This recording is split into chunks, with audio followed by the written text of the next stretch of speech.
Everyone faces dark times, no matter how rich or strong or enlightened they are. Some people do better than others. They rise to the challenge and ride the ups and downs to a successful outcome. How can you build your strength to hold and use power? We're looking at ways in which we can hold our power, sustain our power under a variety of circumstances. And probably the hardest or the biggest circumstance that challenges us is that of waiting. You know, power does not stay at a steady level. Power increases to meet a need and then it decreases while more power is being channeled in. It's a very natural thing in our world and in our life. So, what are we waiting for? Well, first of all, we're waiting for power to build. It's like storm clouds. They have to build up a certain amount of energy before they can literally deliver the rain. And we do too. If we have a project, a creative work, or a change that we are asking for power to do, that power has to build, kind of has to grow until it's ready to deliver for us. Another thing is that we need to wait for ideas to ripen. We'll get a brainstorm on exactly what it is we want to do, but there are other pieces to that idea or the change that we want to make, and we have to allow those to gather, settle, and organize themselves. More waiting. We need to wait for the materials to arrive. It could be the financial material to do what we want to do. It could be some of the change that we want to have occur before we're free to get carried on with our project. There's a number of material items that get involved in power. And also, we have sometimes to wait for people, either to come help us or to be our audience, our client, the recipient of what it is that we want to use our power for. So, we get to wait. While we're waiting, we tend to worry. We tend to think of, all the things that could go wrong. Let me say this right now. Worrying is simply praying for the wrong thing. If you're focused on what can go wrong, then you're experiencing it and the upset of it already. Don't go there. Take your mind off of the worry. Second, doubt. Sometimes we might doubt that we have the ability to do something, or we doubt that we can keep it up, or we don't trust the results. And again, that's kind of a waste of energy because we need to just go forward and experience what it is we've set in motion to actually see how we do. So let the doubt go. And third, sometimes we change our mind. It's like going to a restaurant and saying to the waiter, I would like to order a steak. So he goes off to place the order and you call him back because, nope, you think you'd like a quiche. He goes off to change the order and place the quiche, and you call him back and say, no, what I really want is fish. Well, meanwhile, time is passing, you're not getting fed, and nothing's happening, nothing's getting done. So changing your mind often, that's not so helpful either. That is certainly a waste of power. So what we're asking for here, when and while we wait, is the gift of grounding.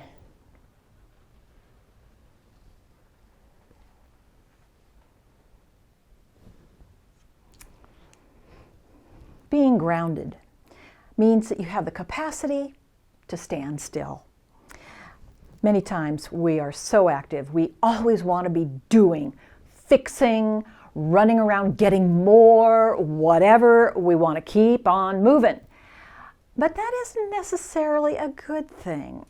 Grounding respects that there is a time of waiting and being there, being prepared for when the gift is delivered. It's like ordering something in the mail and then changing your address every week. Well, how can the gift ever reach you if you're constantly on the move? Grounding, standing still. Another part of being grounded is to feel rooted, to understand that you are where you need to be right now. And so here, simply tell yourself, I am exactly where I need to be in this moment.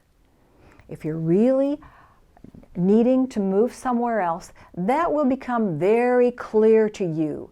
But you don't have to second guess when that time is. Meanwhile, you just be rooted into your knowing, into your sense of what you're doing, it feels right. Third, grounding has also the component of focus. You really want to focus on the vision. We want to keep replenishing the idea that we're bringing forth. Part of it is filling in some of the details of what you want, where you want it, how you see it unfolding. That's okay.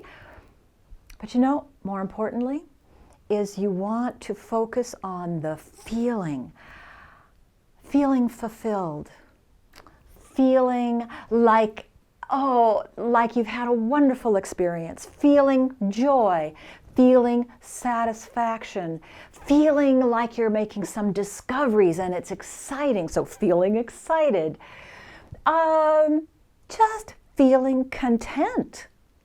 Now, if you're grounded and you're feeling these pieces of what you think this experience will bring you, feel and think, both included here, you are actually manifesting and experiencing that which you're desiring right now. It's a preview of coming attraction.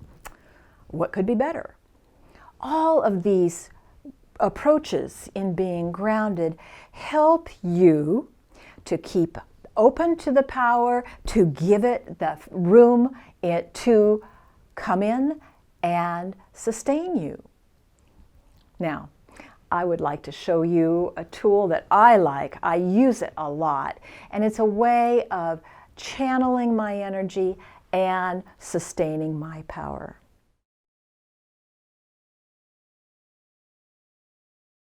An excellent way to sustain your power, to keep it moving and generating, is to be sure that you haven't lost your focus.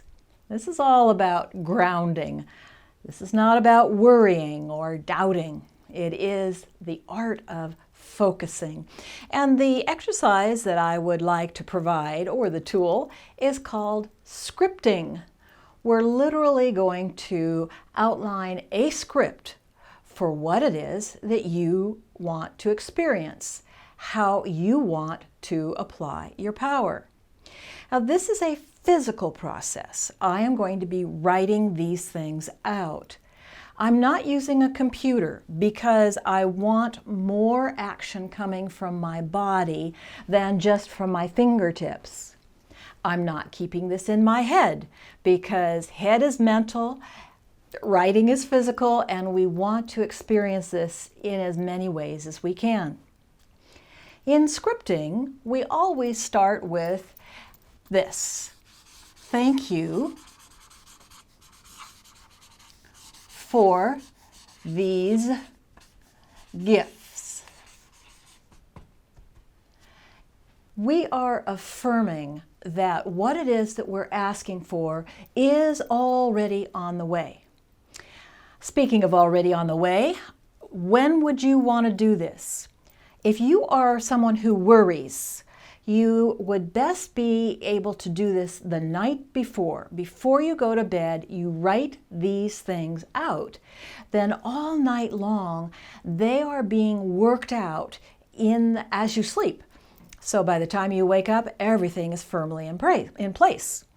Or if you are doing something on the spur of the moment and you haven't had time to plan ahead, but before you make that important phone call or step into a meeting that needs to go well, you can write out your script for that process and express what gifts you want to experience. We definitely want to use positive language, and one of my favorites, I use this all the time, is I am completely fulfilled today. Now, I'm bringing it in the present moment. I'm talking about today and the feeling of being completely fulfilled. This is a general statement, but what could be better than being completely fulfilled? However, there are other things that we want to attend to. Let's say we have a complicated day with a lot of meetings or things which require some good timing. Maybe it's a crowded schedule. Then I like to write, my timing is perfect. Well, you can't beat perfection either. Now, I haven't made a more specific thing about, oh, everybody has to be there by 10. No, this is general, but believe me, it works. It covers everything. Another arena has to do with traveling, either if you're commuting from one place to another, by car, by plane, whatever. I really like this one. My travels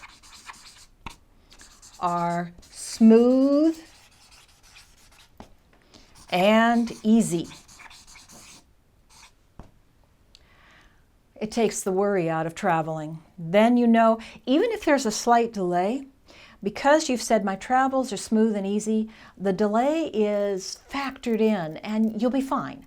You'll be where you need to be when you need to be there. Again, we're removing the worry, we're removing the doubt, we're focusing the energy in positive ways.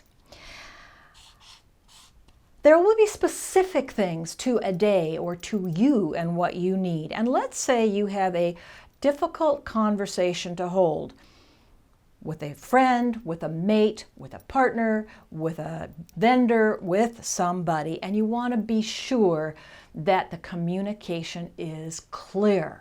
Well, let's just write that down.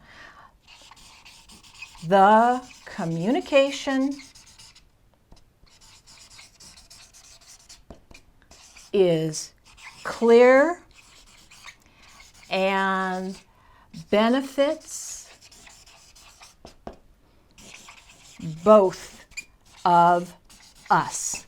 So you can't control the way the other person listens to you, but if you are hoping to benefit them in some way, what could be better? So the communication is clear and benefits both of us. You can become even more specific, as if to say, the report that I've been waiting for arrives in today's mail. That's being more specific. All of these, once you've said them, once you've written them down, you're done. You've already expressed your gratitude. You have focused your energy on what it is that you would like to see happen in your day. More power to you. That's all there is.